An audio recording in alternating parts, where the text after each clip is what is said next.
नमस्कार, जोहार।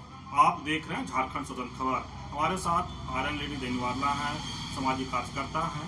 आज हम लोग बात करेंगे आदिवासियों का अधिकार पर और 5वीं अनुसूची क्या है, यही दीदी से बात करेंगे। इस पर जानते हैं दीदी क्या करते हैं। दीदी जोहार। जोहार।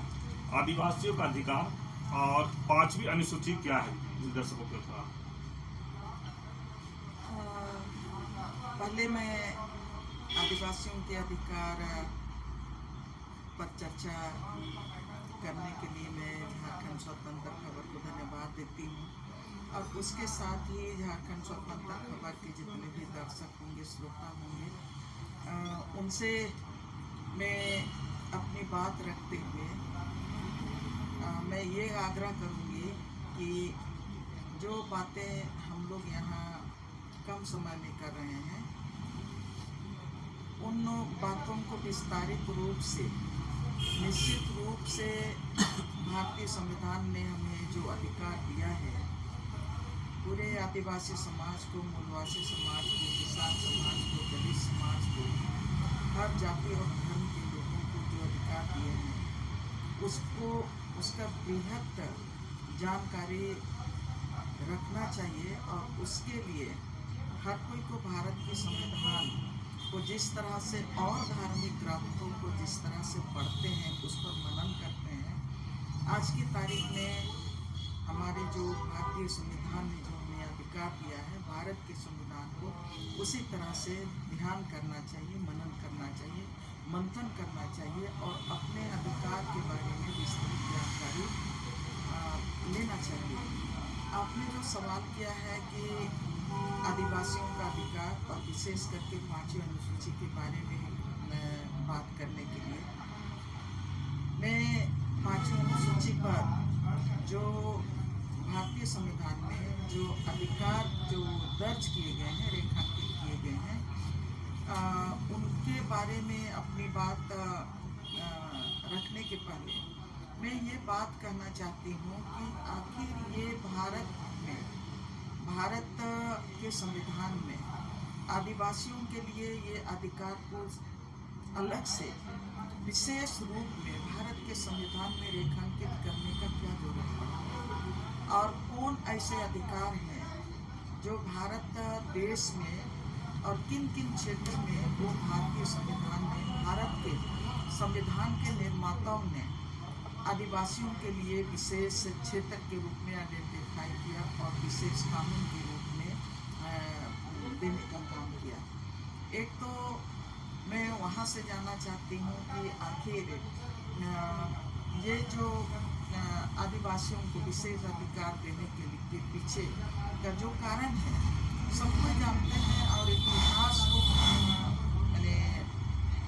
इतिहास के करीब हम लोगों को जानने की जरूरत है, और इतिहास की सच्चाई जो इतिहास के पन्नों में है, उसको भी हम लोगों को आत्मसात करने की जरूरत है कि जब 1700-1800 के दशक में जब ये भारत देश गुलाम था, अंग्रेजों के हाथ में गुलाम था और देश आज़ादी के लिए छटपटा रहा था, और पूरे देश में स्वतंत्रता प्राप्ति के लिए पूरा देश आंदोलनरत था, तब जहाँ तक झारखंड का सवाल है, झारखंड के इतिहास का सवाल है, तो हम लोग जानते हैं कि आदिवासी समाज सबसे आगे था, अंग्रेजों के खिलाफ में संघर्ष करने में सबसे आगे था। और उसके पीछे का जो कारण है कि आदिवासी समाज ने पूरे भारत देश में आदिवासियों के बसने का, आदिवासियों द्वारा जंगल झाड़ को साफ करने का अपना एक इतिहास है।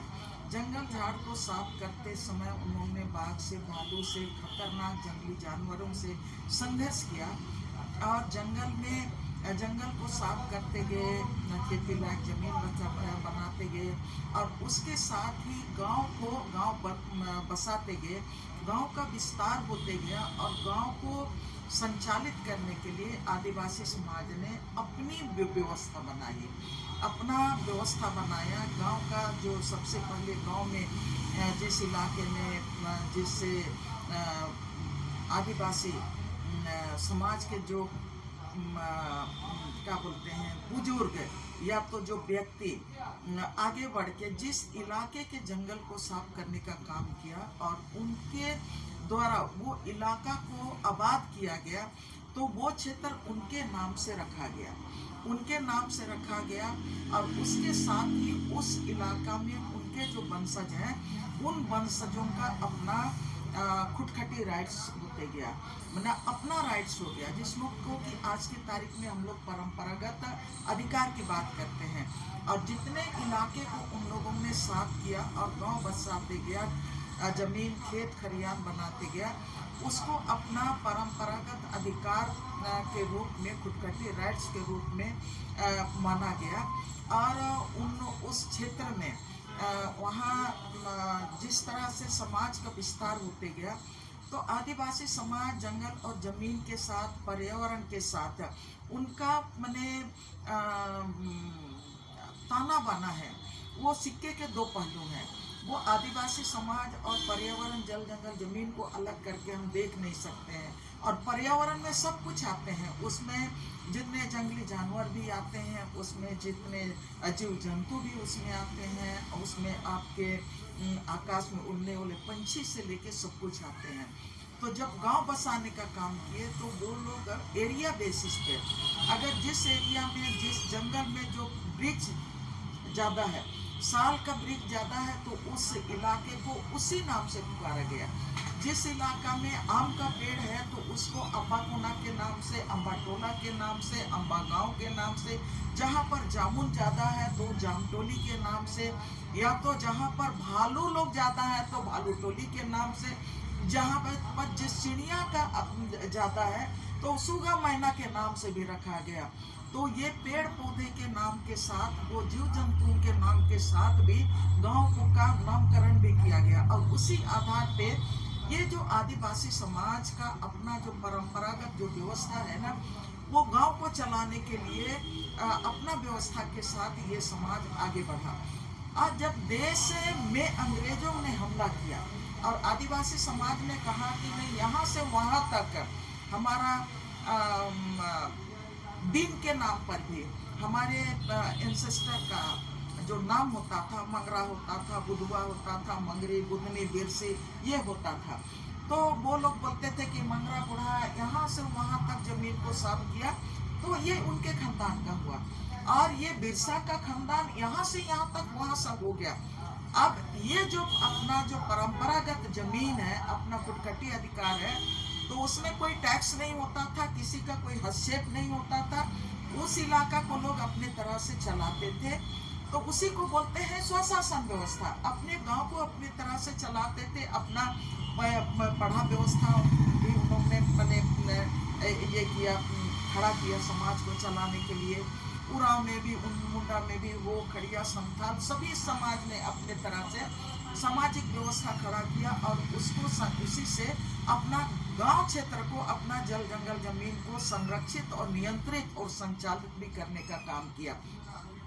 जब अंग्रेज यहाँ पर आए, तो इनकी जो व्यवस्था है, इनकी व्यवस्था पे उन्होंने हमला किया। और हमला जब किया, तो जब हमला किया तब इन्होंने, अंग्रेजों ने क्या किया कि देखा यहाँ से वहाँ तक आदिवासियों का जमीन इतना लंबा चौड़ा, इतना हरियाली ये आपका जंगल है, नदी है, पहाड़ है, झील और झरना है। तब उसमें उन्होंने देखा कि नहीं, यहाँ तो इन लोगों का अलिखित, हम लोगों का अलिखित इतिहास था। और लैंड रिकॉर्ड के नाम पर हमारा सरना था, ससंद्री था। ये लैंड रिकॉर्ड के आधार पर असली के आदिवासी मुंडा समाज जहाँ पर भी गया, जो उनके जो पहला जो बुजुर्ग मैंने उनका मृत्यु हुआ, उनके जो मतलब जहाँ मर गया, वहाँ पर उनके नाम पर दफनाने के बाद ससंद्री एक पत्थर चढ़ाया गया, उसको ससंद्री के नाम पर जाना जाता है। और उनके नाम पर वो उदरी भी गाड़ा गया। तो ये व्यवस्था जहाँ पर भी हमारा आदिवासी समाज बढ़ते गया, हम लोगों का सरना और मसना, ससंद्री, हड़गड़ी और ये जो हमारा दिसौली वगैरह है, यही हमारा लैंड रिकॉर्ड ऑफ लैंड्स था ट्रेडिशनल राइट्स में।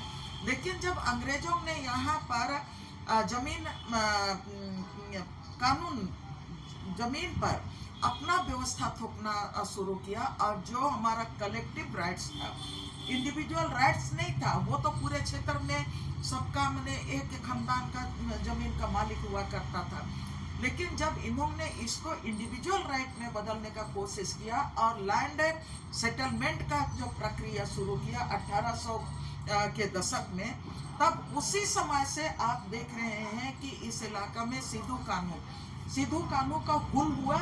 और सिद्धू कानून का हुल इसीलिए हुआ संथालियों के नेतृत्व में, सिद्धू कानून चांद भैरव के नेतृत्व में अंग्रेजों के खिलाफ में हुल हुआ कि हमारी अपनी व्यवस्था है, हमारा जंगल पर अपना व्यवस्था है, जमीन पर अपना व्यवस्था है, हमारा भाषा संस्कृति को हम अपने तरह से अपना जल जंगल जमीन के साथ हम इसको आगे बढ़ा रहे हैं, विकसित कर रहे हैं, संरक्षित कर रहे हैं। और ये जो हमारा कलेक्टिव राइट्स है, उसमें अंग्रेज जब इंडिविजुअल राइट्स बना के उसमें टैक्स थोपने लगे, उसी का विरोध सिद्धू कानून के नेतृत्व में शुरू हुआ। और वही आपका लैंड सेटलमेंट के खिलाफ में आप ये इस इलाका में पहुंचा तो वो मुंडाओं ने उसका विरोध किया और उसका कानून मुंडा बोलिएगा, कांडे डोंका मुंडा बोलिएगा, गया मुंडा बोलिएगा, या तो बिरसा मुंडा के नेतृत्व में उसके खिलाफ में वो लैंड सेटलमेंट के खिलाफ में ही लड़ाई हुआ, सरदारी लड़ाई हुआ। उसके बाद आप कोलान के क्षेत्र में जाएंगे तो कोल विद्रोह के नाम से इतिहासकारों ने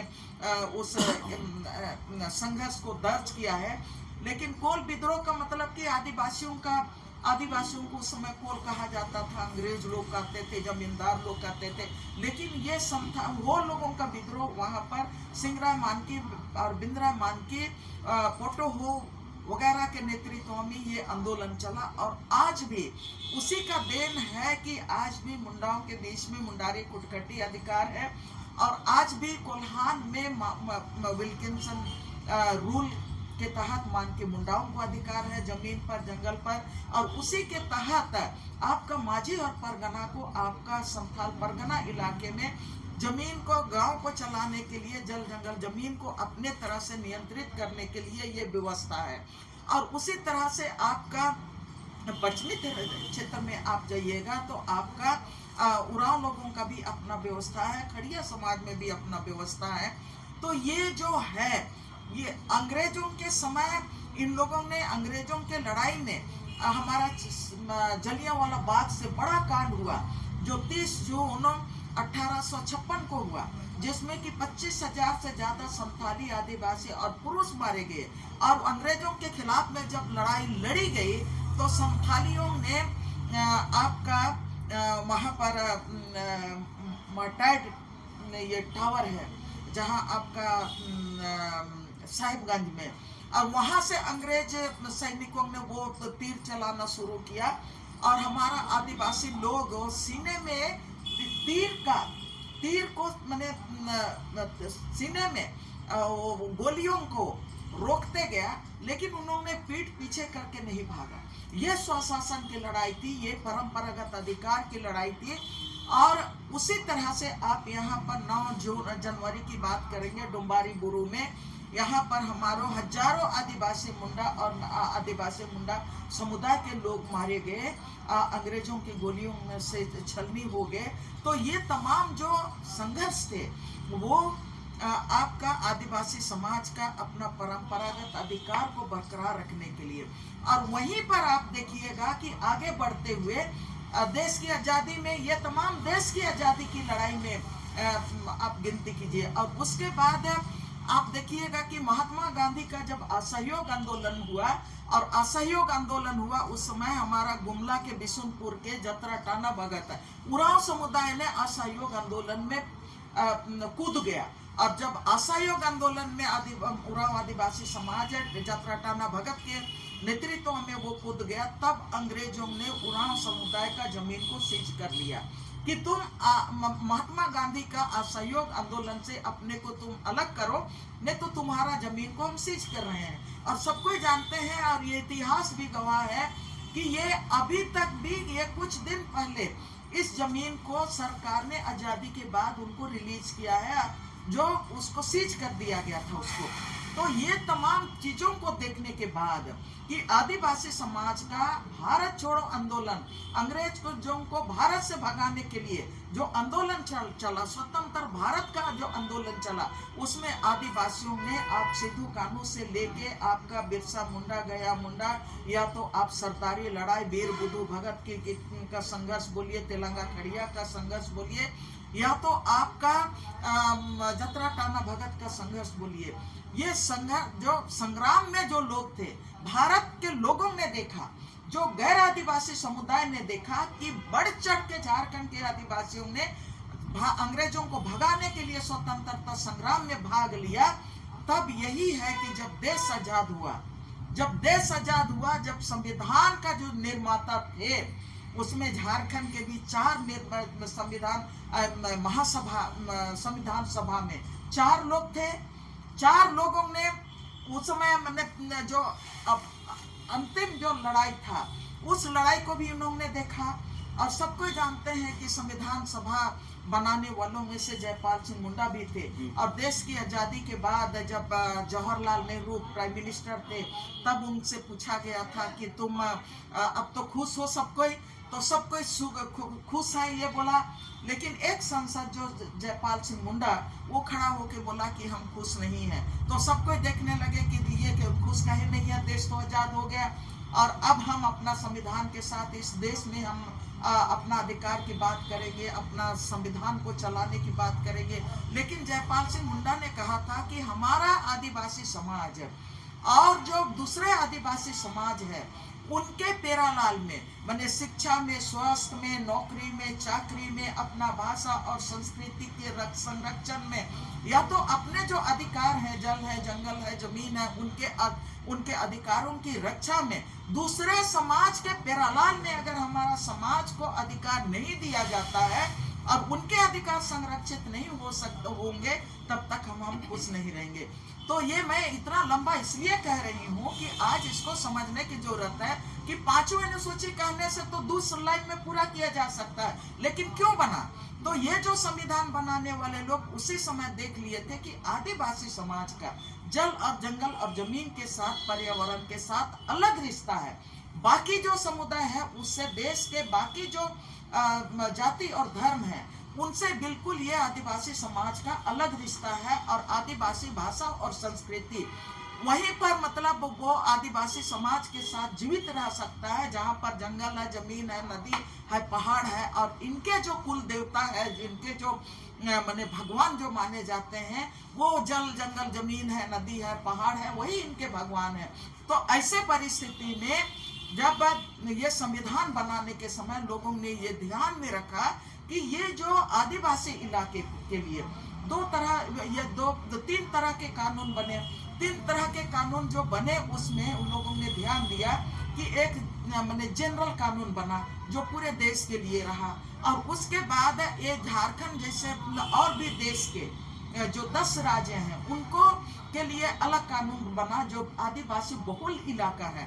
उनके लिए उन्होंने कहा कि ये 2 विशेष क्षेत्र में रखा, एक 5वीं अनुसूची क्षेत्र में रखा और एक 6ठी अनुसूची क्षेत्र में रखा, और इसके साथ भी जम्मू और कश्मीर के लिए भी अपना अलग माने क्षेत्र बना के रखा। असली के सभी जाति और धर्म को अपने तरह से अपना समाज को संरक्षित और विकसित करने के अधिकार को देखते हुए ही वहां पर 370 भी इसीलिए लगाया गया था। तो ये जो कानून बना, हम लोग 5वीं अनुसूची पर बात करने जा रहे हैं। तो देश ने, पूरे देश में ये विशेष ये कानून बना, और इसको संविधान के अनुच्छेद 244 का सब सेक्शन 1 के तहत रखा, और इसमें आदिवासी क्षेत्र को विशेष कानून दिया गया, विशेष अधिकार दिया गया, और विशेष अधिकार में इन क्षेत्र के आदिवासी इलाके के जितने भी आदिवासियों के भाषा है, संस्कृति है, उनके जल, जंगल, जमीन है, उनके परंपरागत अधिकार हैं, उनको संरक्षित करने के लिए, उनको विकसित करने के लिए उन्होंने तमाम जो आदिवासी बहुल इलाके को शेड्यूल एरिया के अंतर्गत रखा। और उनको तमाम उन राज्यों के राज्यपाल को विशेष अधिकार दिया गया, और वो विशेष अधिकार उन राज्यपालों को दिया गया, और उन राज्यपालों के तहत के अंदर में और भी कई कानून व्यवस्था में रखा गया। तो ये 5वें अनुसूचित क्षेत्र में ये जो आदिवासी समाज को विशेष तरह से उनके अधिकारों को, उनके भाषा को, संस्कृति के, उनके परंपरा को, उनके जल जंगल जमीन को सुरक्षित रखने के लिए और उनको विकसित करने के लिए विशेष कानून जो रखा गया, और उसके लिए राज्यपालों को जो अधिकार दिया गया, और उसके तहत ही ये आदिवासी समाज के लिए, एक तो कहेंगे कि अब अनुसूचित क्षेत्र क्यों बनाया गया, तो यहाँ पर झारखंड में भी पूरे देश में अनुसूचित क्षेत्र में आपका ये 5वें अनुसूचित 10 राज्यों को आपका अनुसूचित क्षेत्र में रखा। उसमें हुआ उड़ीसा हुआ, मध्य प्रदेश हुआ, झारखंड हुआ, तेलंगाना हुआ, और फिर आपका इधर मध्य प्रदेश हुआ, राजस्थान हुआ, गुजरात हुआ, और एक मिनट मैं शायद भूल रही हूँ, तो थोड़ा सा इसको स्पष्ट करती हूँ। तो ये आपका जो राज्य बने, इसमें आपका राजस्थान, तेलंगाना, उड़ीसा, आंध्र प्रदेश, छत्तीसगढ़, गुजरात, हिमाचल प्रदेश, झारखंड, मध्य प्रदेश और महाराष्ट्र, ये 10 राज्य हैं।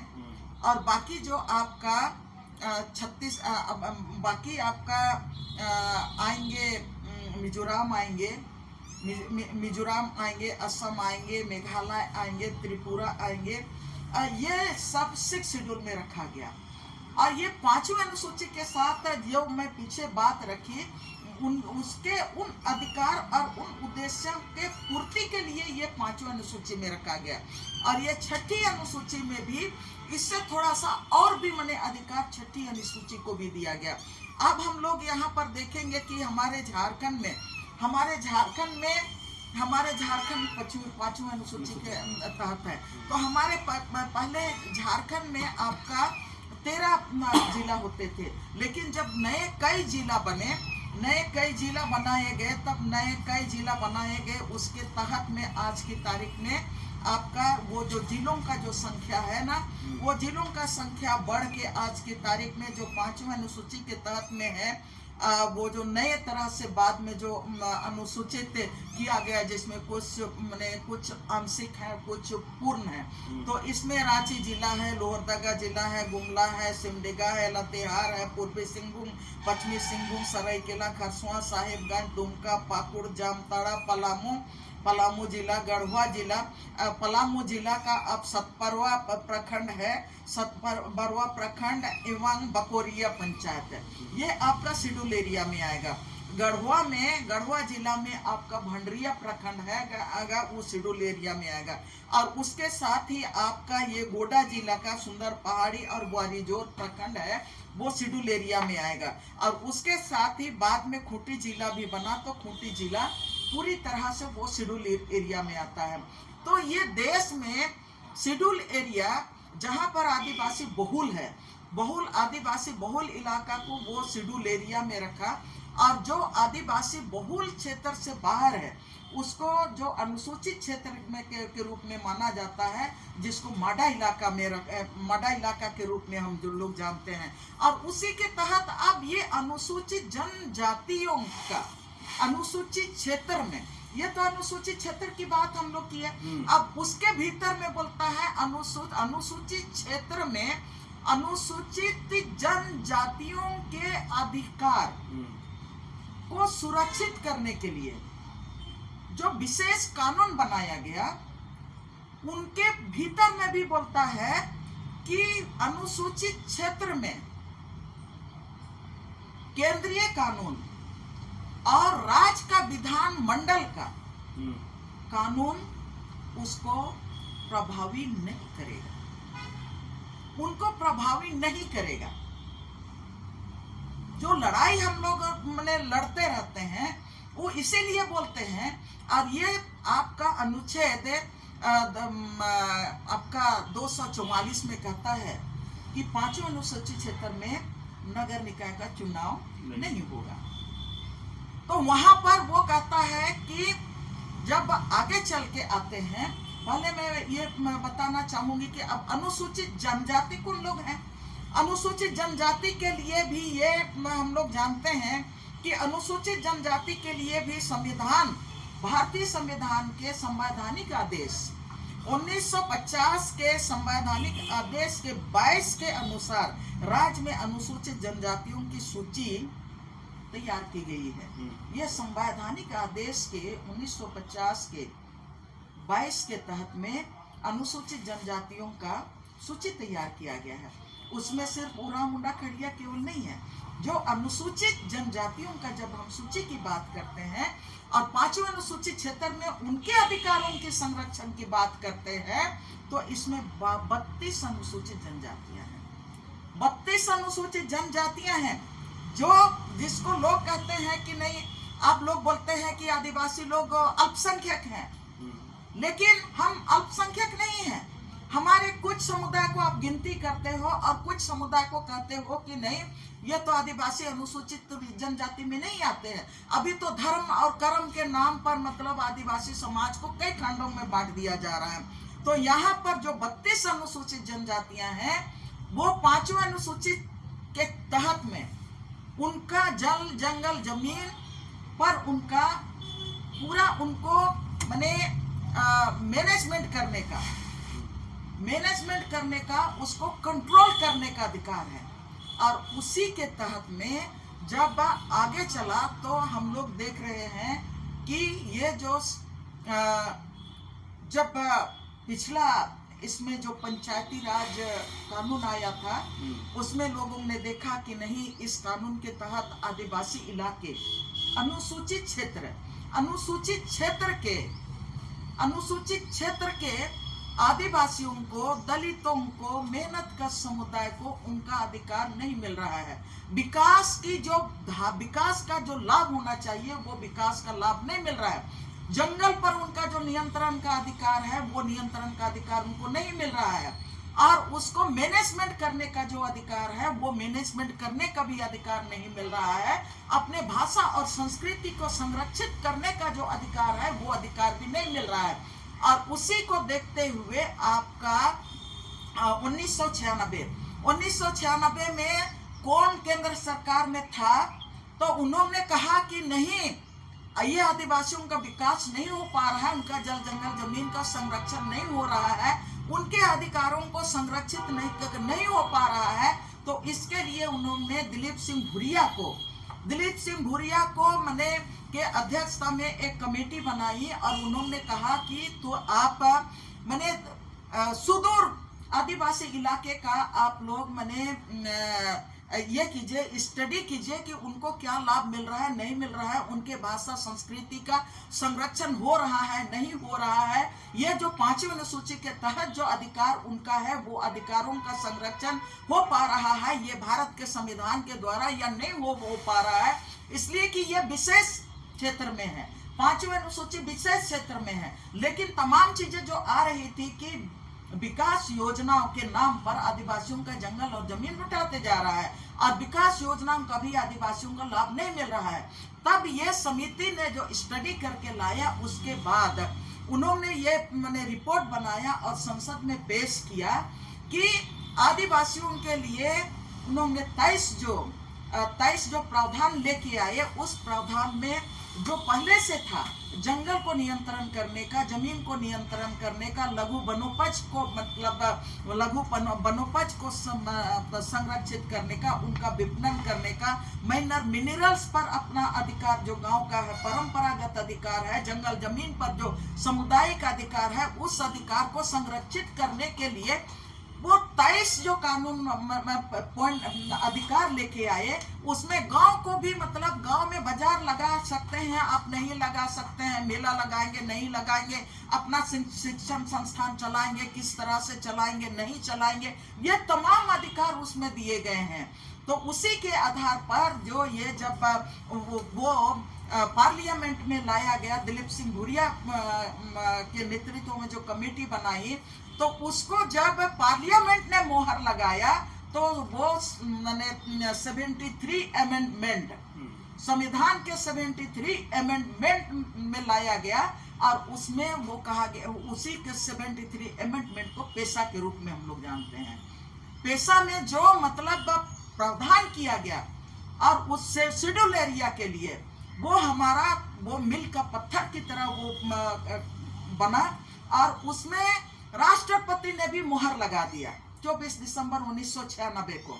तो आज ये जो आप जो हमसे बात करने का कोशिश किए कि पांचवा अनुसूची क्या है, तो पांचवा अनुसूची में एक उसमें जो है, जो पांचवा अनुसूची में जो आज तक नहीं हो पाया, राज बनने के पहले भी के बाद भी नहीं हुआ और पहले भी नहीं हुआ। पांचवें अनुसूची में यहाँ का आदिवासियों का जल जंगल जमीन का सुरक्षा हो रहा है नहीं हो रहा है, उनके भाषा संस्कृति का सुरक्षा हो रहा है नहीं हो रहा है, उनके परंपरागत अधिकार में अभी लोग बोलते हैं रूढ़िवादी, रूढ़ी में क्या बोलते हैं कि नहीं, आप अगर क्या बोलते हैं सरना धर्मावलंबी है तो आप मतलब वो रूढ़िवादी हैं, लेकिन रूढ़ी का मतलब होता है रूढ़ी और परंपरा। हमारा जल जंगल जमीन में जो हमारा सामुदायिक अधिकार था, नदी में नाला में और पूरा आपका जो खतियान पार्ट 1 में और खतियान पार्ट 2 में पूरे गांव का जो सामुदायिक संपत्ति है, वो हमारा परंपरागत अधिकार है, वो हमारा रूढ़िगत अधिकार है। और उसी के आधार पर ये कहा गया कि नहीं, ये आपका ये अधिकार का रक्षा हो रहा है या नहीं हो रहा है, इसका रिपोर्ट प्रत्येक वर्ष राजपाल कस्टोडियन को बनाया गया। पांचवा अनुसूची का मालिक नहीं, कस्टोडियन, कि आदिवासी समाज का परंपरागत अधिकार का संरक्षण हो रहा है कि नहीं, उनके ग्राम सभा गांव के का जो अधिकार है, उनको डिसीजन लेने का जो अधिकार है, वो डिसीजन लेने का अधिकार ग्राम सभा को दिया जा रहा है कि नहीं दिया जा रहा है, कि उनका जंगल और जमीन लोग विकास के नाम से जो चाह रहा है वो लूट रहा है। ये तमाम बातें मैंने आदिवासी समाज के ऊपर में किस तरह से हावी हो रहे हैं, और इसका रिपोर्ट देने के लिए गवर्नर को उत्तरदायी ठहराया गया है कि देश का जो राष्ट्रपति होगा, उस राष्ट्रपति को हर साल का आप जिस तरह से मैंने ऑडिट होता है ना, उसी तरह से कहना चाहिए कि ऑडिट की तरह ही आदिवासियों का परंपरागत अधिकार का संरक्षण हो रहा है कि नहीं, कौन लूट रहा है नहीं लूट रहा है, उनका जंगल और जमीन का क्या हो रहा है।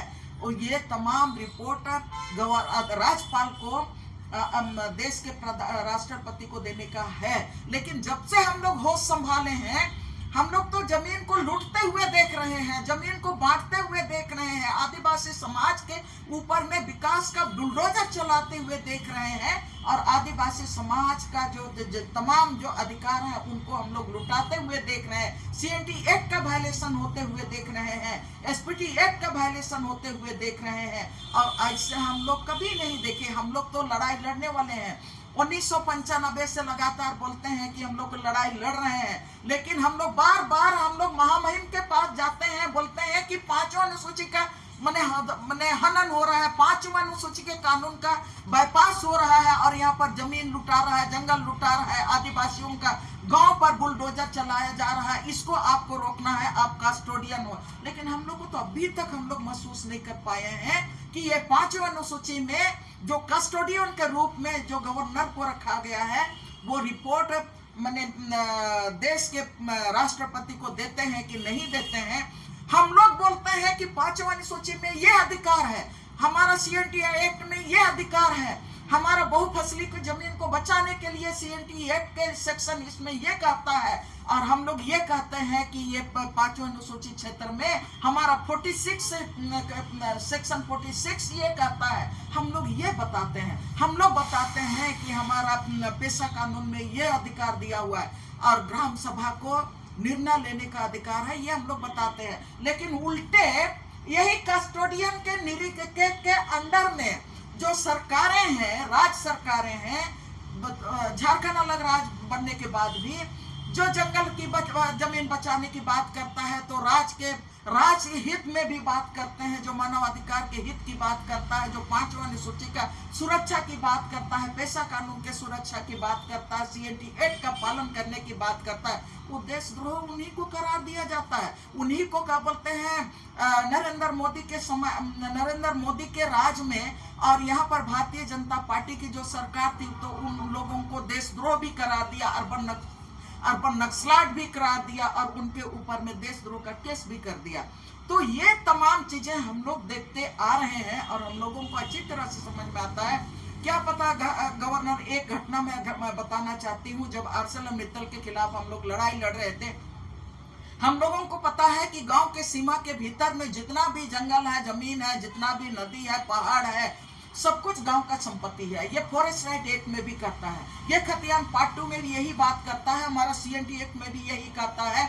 लेकिन हम लोग देखे जब 2008 में हम लोग ArcelorMittal के खिलाफ लड़ाई लड़ रहे थे, हम लोग कंपनी वालों को वहां पर घुसने नहीं दे रहे थे, तो उन लोगों ने क्या किया, R&R पॉलिसी था उस समय, बोला कि नहीं, गांव में जो भी कंपनी अगर जमीन लेना चाहती है 5th शेड्यूल इलाके में भी, तो 30% जमीन सरकार, 70% जमीन कंपनियां खरीदेंगी और 30% जमीन उनको कॉपरेट करते हुए सरकार देगी। तो 30% जमीन कहाँ देगा, जबकि 5वां अनुसूची के भीतर में पूरा गांव के सीमा के भीतर का हर चीज हमारा है। तो वहां पर वो लोग जमीन ढूंढने लगे और जमीन ढूंढने लगे तो गरमजरू, आम, नदी, झील, नदी है, नाला है, झील है, झरना है। तब उस जमीन को उन्होंने एक जिसमें जमीन को वो आइडेंटिफाई करके उन्होंने कहा कि ये जमीन 30% सरकार हम कंपनी को दे रहे हैं। हम लोगों को जब ये पता चला, मुझको जब कुछ अखबार वालों ने कहा कि दीदी सरकार तो 8 करोड़ रुपया ले लिया, उस समय अर्जुन मुंडा की सरकार थी, भारतीय जनता पार्टी की सरकार 2007-8 में, तो लोग बोले कि नहीं, ये तो सरकार तो ArcelorMittal को पैसा दे दिया और वो 1025 एकड़ जमीन बेच दिया। हम लोग बोले कि हम लोग घुसने नहीं दिए हैं इलाका में, तो ये जमीन कहाँ से लिया और मैंने पैसा क्यों लिया। तब हमने पूरा दस्तावेज निकाला RTI के द्वारा कि कौन कौन जमीन को सरकार ने दिया है। तब पूरा सूची हमको मैंने पूरा बंडल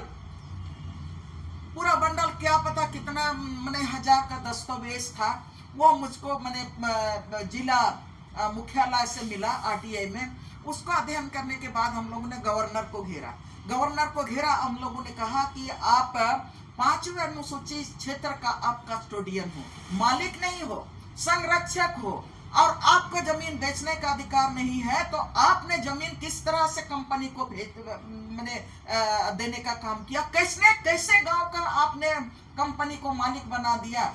तो हम लोगों ने कहा कि हम लोग सवाल लेके आए हैं, जवाब लेके जाएंगे। आप यकीन करेंगे, हम लोगों ने राजभवन को सीज कर दिया, पूरे चारों तरफ से हम लोगों ने घेर के रख दिया। अखबार वालों ने कहा हम लोग तो महाधरना की बात कर रहे थे, लेकिन पूरे जो जनता आई ना, पूरा गवर्नर हाउस को हम लोगों को घेर के रख दिया। अखबार वालों ने कहा कि आदिवासी मूलवासी अस्तित्व रक्षा मंच ने गवर्नर हाउस को सीज कर दिया। आप यकीन नहीं करेंगे, सरकार को 8 करोड़ जो डाउन पेमेंट किया था उसको वापस करना पड़ा। यह है हमारा संवैधानिक अधिकार और यह है हमारा 5वें अनुसूची का अधिकार, जहां पर ग्राम सभा से बड़ा लोग बोलते हैं ना संसद है, ना विधायक है, ना कुछ भी नहीं है। तो ये 5वें अनुसूची में हम लोगों को ये अधिकार मिला है और इसमें ये जो गवर्नर हमारे लिए कस्टोडियन है, हमारे लिए हमारा मालिक नहीं है। लेकिन आज की तारीख में एक बात और भी उसमें है, जो 5वें अनुसूची में कोई भी निर्णय लेने का हक, यहाँ 5वें अनुसूची में आदिवासी जो सलाहकार परिषद है TSC उसी के लिए बनता है। TSC को अधिकार है और जिसमें 20 सदस्य होते हैं और उस 20 सदस्य में आपका मनोनीत समाज के मनोनीत लोग भी होते हैं और जो आदिवासी विधायक भी उसमें होते हैं वो 20 सदस्य में।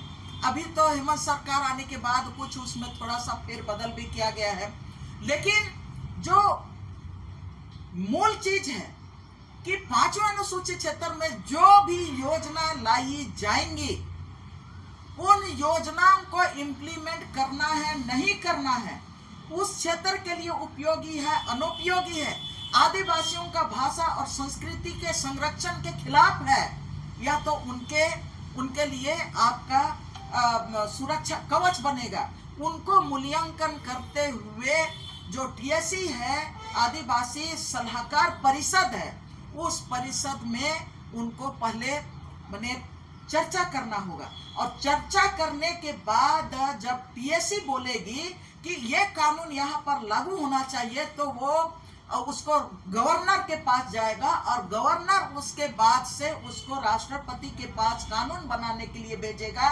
लेकिन राज बनने के बाद आज 24 साल हो गए, कोई भी सरकारें आई और गई, लेकिन टीएससी में सदस्य तो बने, टीएससी अपना कार्यकाल पूरा किया, लेकिन 5वें अनुसूचित क्षेत्र में आदिवासियों के अधिकारों के संरक्षण के लिए आज तक कोई भी पॉजिटिव यहाँ पर निर्णय नहीं लिया गया। ना वो टीएससी कभी भी कैबिनेट को दबाव नहीं दे सका और ना ही राज्यपाल को दबाव दे सका कि ये टीएससी और गवर्नर का जो दायित्व है वो एक दूसरे से माने जुड़ा हुआ है। तो टीएससी को दबाव देना चाहिए कि नहीं, ये हमने ये निर्णय नहीं लिया, तो ये झारखंड क्षेत्र में क्यों ऐसा हो रहा है। टीएससी को खड़ा होकर बोलना चाहिए, दबाव देना चाहिए, जन दबाव देना चाहिए। लेकिन झारखंड अलग राज्य बनने के बाद भी ये 24 साल 25 साल हो गए, आज पर तक भी 5वें अनुसूची का जो आत्मा है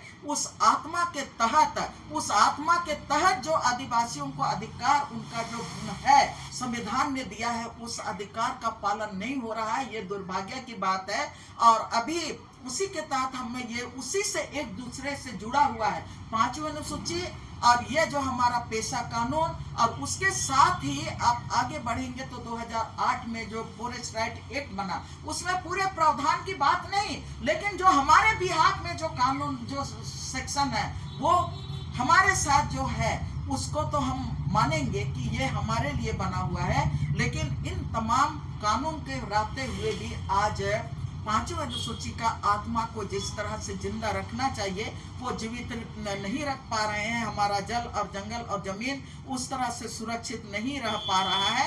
ये सबसे दुर्भाग्य की बात है। और आज 24 साल बीतने के बाद आज अभी जो ये होने जा रहा है, अब तो मैं एक बात जरूर ये बात कहूंगी, 5वें अनुसूची अभी भारतीय जनता पार्टी 2014 में आई केंद्र में, उसके बाद तो जो रहा सहा जो था ना 5वें अनुसूची का आत्मा थोड़ा बहुत विश्वास ले रहा था, सीएनटी एक्ट का आत्मा थोड़ा बहुत विश्वास ले रहा था। जब 2010 में भारतीय जनता पार्टी की सरकार यहाँ केंद्र में आई, उसके बाद तो जितना भी राष्ट्रीय कानून लाया, चाहे तो आप आदिवासी एट्रोसिटी एक्ट की बात करेंगे, उसको भी आदिवासी एट्रोसिटी एक्ट को खत्म करने का काम किया, और उसके बाद सीएनटी एक्ट को भी तोड़फोड़ करने का काम किया। और उसके साथ ही आप देखेंगे कि किस तरह से 2014 में भारतीय जनता पार्टी की सरकार आई तो 5वें अनुसूची का पूरा खुल्ला उल्लंघन करके, और ये सीएनटी एक्ट का खुला उल्लंघन करके उन्होंने रघुवर दास ने घर मजरुआ खास नदी नाला हमारा सरना है, मसना है, दसौली है, हमारा सब हड़गड़ी है, तमाम धार्मिक स्थलों को उन्होंने भूमि बैंक में डाल दिया। और भूमि बैंक क्यों बना तो बोलता है, ये रघुवर दास का रिपोर्ट कहता है कि पूरा वर्ल्ड के जो इन्वेस्टर हैं उनको यहाँ पर उद्योग लगाने के लिए जो जहां पर जमीन चाहेगा उनको हमने 21 लाख एकड़ जमीन मोमेंटम झारखंड के समय में मैंने बता दिया, पूरे इन्वेस्टर 11,000 इन्वेस्टर को बुला के कि जहां पर भी तुम जमीन लेना चाहते हो तुमको हम विदाउट एनी डिले आपको जमीन उपलब्ध कराएंगे। तो इन्होंने जो ये रघुवर दास ने पूरी तरह से भारतीय जनता पार्टी ने जो भी हमारा रहा सा 5वें अनुसूची का जो ये था अधिकार था उसको पूरी तरह से खत्म करने का कोशिश किया।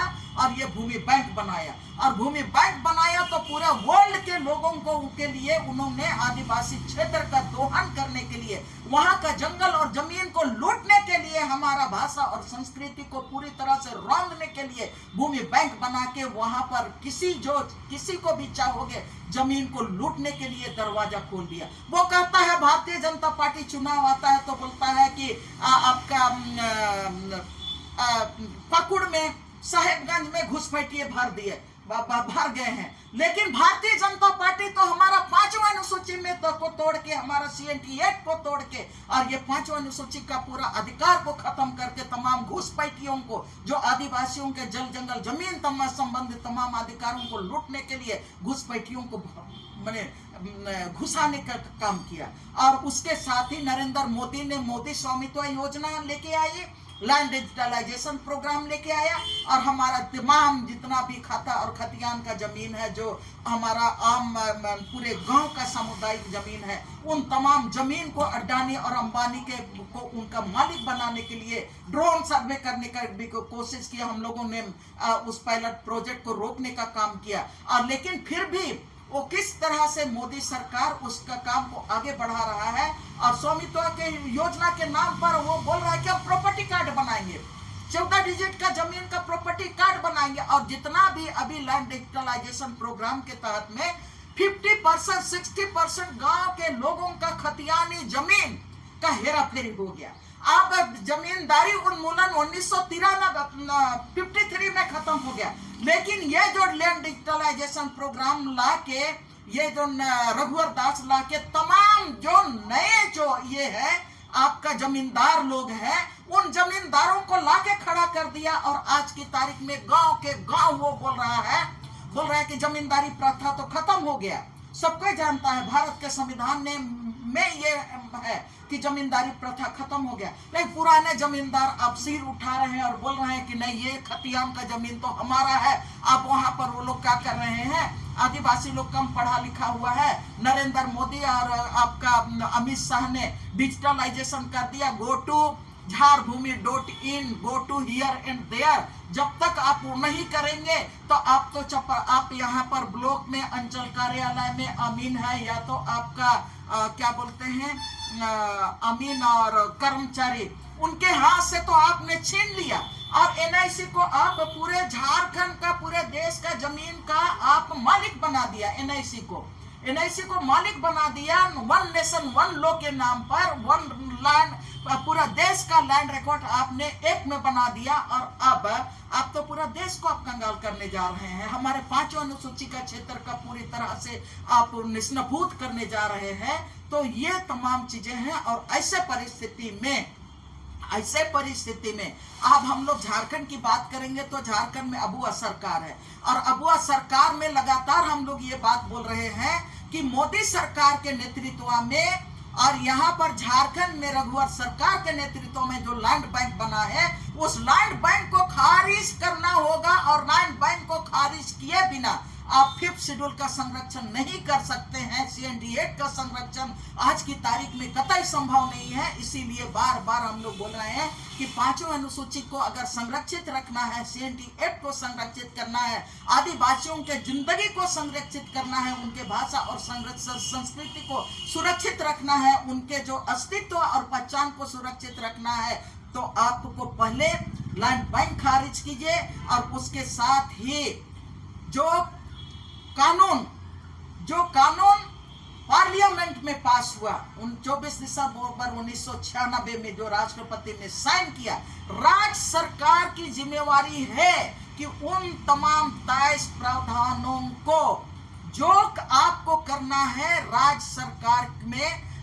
सरकार में 5वीं अनुसूची में इम्प्लीमेंट करने के लिए आपको पेशा कानून को लागू करना होगा।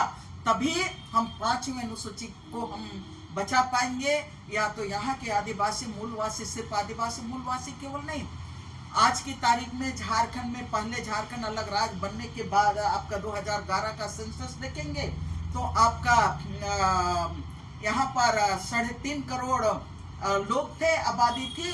उसमें मात्र आपका 46 लाख आदिवासी थे। 1 करोड़ कहना चाहिए। 3 करोड़ में जो आदिवासी बहुल राज था, वो आदिवासी बहुल राज में अब आदिवासी माने अपन देश से भेली परदेसी, मतलब अपने राज में अब आदिवासी परदेसी हो रहे हैं। अब यहाँ पर वो भूमिहीन हो रहे हैं, अब वो यहाँ पर अल्पसंख्यक हो रहे हैं। तो आज की तारीख में मैं ये कहना चाहती हूँ कि आदिवासियों को, उनकी जनसंख्या को, उनके डेमोग्राफी को, सब आज की तारीख में भारतीय जनता पार्टी बोलता है डेमोग्राफी खराब हो रहा है, डेमोग्राफी खराब हो रहा है। आपने हमारा तमाम डेमोग्राफी आपने खराब कर चुका है। अगर आदिवासियों का जनसंख्या को सुरक्षित रखना चाहते हैं, आदिवासियों के अधिकारों को सुरक्षित रखना चाहते हैं, तो हमारा आज की तारीख में 2011 के बाद आज तक का अगर आप पूरा जनगणना रिपोर्ट देखेंगे ना, तो रांची शहर में केवल आपका 10 लाख से ज्यादा लोग बढ़ गए हैं। और हमारा आदिवासी संख्या जो 26% थी वो और नीचे चला जाएगा। तो उसको आपको संरक्षित करने के लिए 5वीं अनुसूची में कहता है, और 5वीं अनुसूची में जितने भी अधिकार जो हमारे लिए प्रदान किए गए हैं, और उसमें जो 5वीं अनुसूची के अधिकारों का मेन है, उसमें 5वीं अनुसूची में कि 5वीं अनुसूची में आदिवासियों के अधिकार, उनके परंपरागत अधिकार को, उनके हक को और उनके जल जंगल जमीन को संरक्षित करने के लिए केंद्रीय कानून और राज्य का विधानमंडल के कानूनों को भी वो सीमित करेगा। अब सीमित करेगा मतलब जो यहाँ पर जेपीआरए का कानून 5th शेड्यूल में लागू, शेड्यूल एरिया में लागू नहीं होगा, लेकिन वहां पर आपका शेड्यूल एरिया का कानून लागू होगा, 5वीं अनुसूची का लागू होगा। तो ये जो भारत में जो सामान्य कानून होगा वो 5वीं अनुसूची क्षेत्र में लागू नहीं होगा। तो ये झारखंड के 16 जिलों में, और उनके जैसे आपका गढ़वा का 1-2 प्रखंड है उसमें, जिसमें गोड्डा का मतलब 2 प्रखंड है उसमें, बाकी सभी जगह बाकी माडा क्षेत्र है, तो वहाँ माडा क्षेत्र के लिए जो कानून लागू होगा वो लागू होना चाहिए। लेकिन 5वीं अनुसूची के क्षेत्र में जो उनका जो कानून भारतीय संविधान ने जो अधिकार दिया है, उस कानून को लागू होने देना चाहिए। और उसी के लिए पेशा कानून को अबुआ सरकार को यहाँ पर लागू करना चाहिए। हम लोग तो लागू मानते हैं, इसलिए कि पार्लियामेंट से बड़ा और कोई कहाँ हो सकता है। पार्लियामेंट ने ऑलरेडी मोहर लगा दिया, और ऑलरेडी उस समय जो राष्ट्रपति थे उनकी मंजूरी हो गई, तो वो राज्य की जिम्मेवारी बनती है। और दुर्भाग्य की बात है कि भारतीय जनता पार्टी कांग्रेस को दोष देती है, कांग्रेस जेएमएम को देता है, और जेएमएम एक दूसरे को देते हैं। लेकिन आदिवासी हित में अभी काम करने की जरूरत है। और अभी ये 5वीं अनुसूची के तहत में अब राजनीति अपनी जगह पे है, लेकिन जब सभी संवैधानिक अधिकार की बात करते हैं, हर जाति और समाज के संवैधानिक अधिकारों की रक्षा की बात होती है, तो 5वीं अनुसूची में आदिवासी और यहाँ के किसानों का अधिकारों का भी रक्षा होना चाहिए। और उसके लिए 96 का पेशा कानून जो 5वीं अनुसूची के लिए प्रावधान है उसको लागू करना चाहिए। उसके लिए सरकार को जो भी करना चाहिए करना होगा। चलिए, अभी आप सुन रहे थे सामाजिक कार्यकर्ता आर्यन लेडी देनवारला की बात, और हम लोग शुरुआत किए थे कि 5वीं अनुसूची क्या है और आदिवासियों के अधिकार को लेकर। लेकिन दीदी इतना सुंदर से समझाने की कोशिश की दर्शकों को कि क्या अधिकार है और 5वीं अनुसूची क्या है। इसमें कई बातें को ला करके समझाए, कई जिला के समझाए, कई राज्यों को उसमें ला कर समझाए कि अनुसूचित जो क्षेत्र 5वीं अनुसूचित है वो कौन कौन सा है, और कई ऐसे जिला है जिसमें प्रखंड 1 और 2 है, उसको ही बताने की कोशिश किए। लेकिन कहीं न कहीं एक बार और उसमें जो है कि भूमि बैंक जो लाए थे रघुदास, उसको भी लाए, किस तरह से आदिवासियों को वहाँ पर जो अधिकार बचा कुचा था वो लेकर उसको भी वहाँ खत्म करने की कोशिश किया गया। लेकिन सबसे बड़ी बात अभी कह रहे हैं कि पेशा एक्ट 1996 अगुआ सरकार को हर हाल में लागू करना चाहिए। तो इस तरह खबर को देखने के लिए आप झारखंड स्वतंत्र पर जुड़े रहिए। जोहार, नमस्कार।